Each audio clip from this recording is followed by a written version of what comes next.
the former Prime Minister of Great Britain, Mr. Gordon Brown. My lessons from the global financial crisis are these: that we have got to prepare for the future in a way we never did before 2008, that we've got to recognize there is a global middle class that is developing, and it's an opportunity. While to many people it may seem a threat, it's the best chance for many companies to develop strategies for the next few years, that we need to be aware of the pressure on resources, which is also an opportunity if we handle it correctly, but we need to be vigilant about a financial system that did not serve us properly in the years to 2008 and since, and is still, with the high level of leverage of banks in Europe in particular, is still not serving us well. I went to the first meeting of the Eurogroup when I was Prime Minister in the United Kingdom, and Nicolas Sarkozy kindly invited me to the meeting of the group because we had just recapitalized our banks. The meeting of the leaders, the first one that had taken place, was in October 2008. And when I got to that meeting, I found that there was nobody in that Eurogroup who believed that Europe had a financial problem. They believed it was an Anglo-Saxon problem. They thought Britain was as much to blame as America, by the way, and they believed that Europe was simply being infected by something that had happened in America. And it was only when we started to explain that half the subprime assets had gone from America to Europe, that banks' leverages rates in Germany are 32 to 1, France 25 to 1, where in America it was 10 to 1, that people started to realize that there was potentially a banking problem in Europe as well. So if I were looking at the European question today, I would say for 4 years we've been thinking of it in one dimension, that it's a fiscal problem that has got to be dealt with by debt reduction. It's a three-dimensional problem. We've got a banking and finance problem that's got to be dealt with. We've got a growth and competitiveness problem in relation to the chances and opportunities that should exist in the rest of the world. And of course, we've got a debt and fiscal problem that partly arises from the lack of growth, but partly arises from the need for reforms in other areas. Why am I therefore, and this is my closing point, optimistic about the future?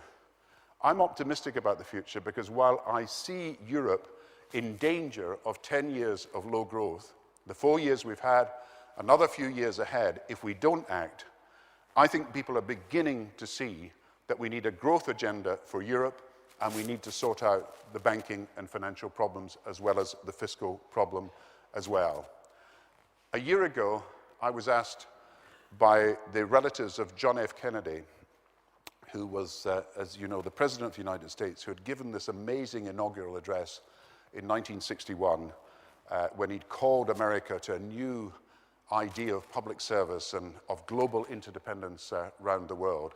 And they were recording a new version of this inaugural address, never as good as the one that was originally delivered, but a version where they asked people from different countries to contribute a sentence so that they had one compilation that was made up of people from all over the world repeating this address. And it gave me the chance to read this address, and it is perhaps even more relevant to us today. Of course, it said, ask not what your country can do for you, ask what you can do for your country.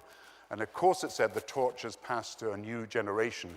Never negotiate from fear, never fear to negotiate. These great words about the necessity for diplomacy around the world. When Richard Nixon, the defeated candidate for the US presidency, was asked which of these great lines in this huge inaugural address that was of such significance he would like to have given himself, and he was the defeated candidate in the presidential election against Kennedy, he said there was only one sentence he'd like to have delivered, and that was, I hereby accept the office of President of the United States of America. But Kennedy had in this speech this huge testimony to the importance of global interdependence. Indeed, he went forward to give a speech in Philadelphia 2 years later and said, America had had its declaration of independence, it now needed a declaration of interdependence. I think the big lesson we have learned is that in an interdependent world, there are huge opportunities as well as risks, that Kennedy's message about cooperation around the world so that we can actually make a better life, not just for ourselves, but in doing so, make a better life for everyone, is resonant today.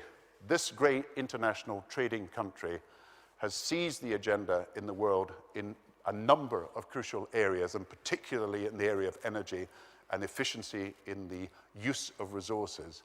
I believe that that is the way forward in every sector and in every industry. There is a global market, global opportunity, this new global middle class, this pressure on resources, and this need to have a financial system that is equal to the task.